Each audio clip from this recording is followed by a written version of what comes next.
He thought he was just parking his truck for the night, but by morning he had parked himself in the middle of a war with the HOA. After 3 weeks on the road, Stef finally rolled back into his neighborhood. His American Volvo semi-truck hummed softly as he parked it outside his house. He thought nothing of it, just one night. Tomorrow he'd move it, but he had no idea what awaited him at sunrise. The next morning, Stef stepped outside, coffee in hand. But there she was, Karen Whitmore, the HOA president. Arms crossed, lips tight, eyes filled with fury. She wasn't just looking at the truck. She was looking at him like he had committed a crime. Karen's voice cracked through the morning air.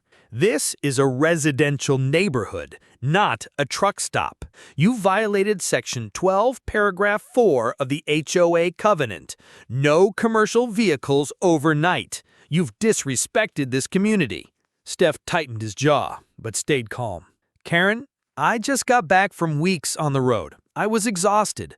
One night, that's all. It's not blocking anyone." But Karen's eyes narrowed. She wasn't interested in reasons, only rules. Karen stormed off, her heels clicking against the pavement. "You'll hear from the HOA board, and trust me, you won't like it." Stef stood there in silence, watching her disappear down the street. A quiet neighborhood had just turned into a battlefield. By the afternoon, Stef found a bright yellow violation notice taped to his front door.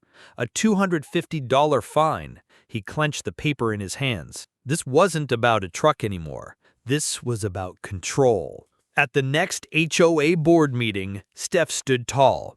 "I've given years of my life driving across this country so families here could live in comfort. And now you want to fine me for one night? What kind of justice is that?" But Karen only smirked. Then George Miller, an elderly neighbor, rose to his feet. His voice shook, but his words carried weight. "Karen, enough is enough. Stef helps this community more than you ever have." The crowd murmured in agreement. For the first time, Karen's control began to crack. But Karen wasn't finished. The next week, Stef received complaint after complaint. His grass was too tall, his mailbox too rusty, his fence the wrong shade. It was clear, she wanted war. Stef began recording every notice, documenting every encounter. He wasn't just a truck driver anymore, he was a fighter. And slowly, neighbors began to see what Karen truly was, a tyrant hiding behind rules. One stormy night, a knock at Stef's door jolted him awake.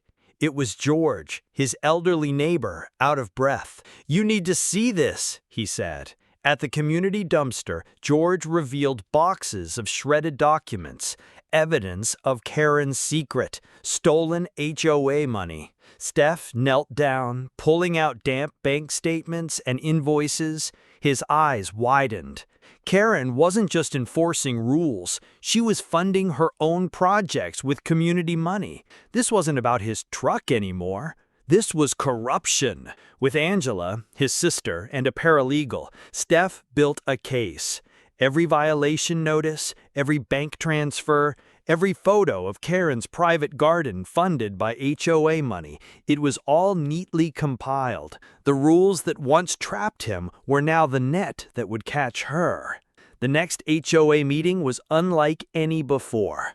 Stef stood, holding a binder thick with evidence. One by one, he laid it out. The stolen money, the fake invoices, the private projects. Karen's face drained of color. Her smirk was gone. Gasps filled the room. Neighbors who once feared Karen now shouted for her removal.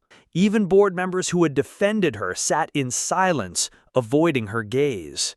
Karen was cornered, not by Stef's truck, but by her own greed. Karen tried to fight back. She called it lies, claimed Stef fabricated everything. But the papers, the signatures, the transfers, they didn't lie. Within a week, she was voted out, and soon after, investigators came knocking at her door. Months later, the neighborhood looked different, not because of new rules, but because of freedom. A new community lot had been approved where Stef's Volvo semi-truck gleamed proudly. No longer a violation, but a symbol of change. George clapped Stef on the back. "You didn't just win for yourself, you won for all of us."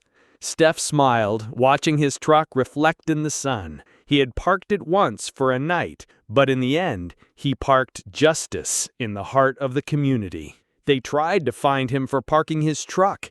Instead, he drove the HOA president straight into justice.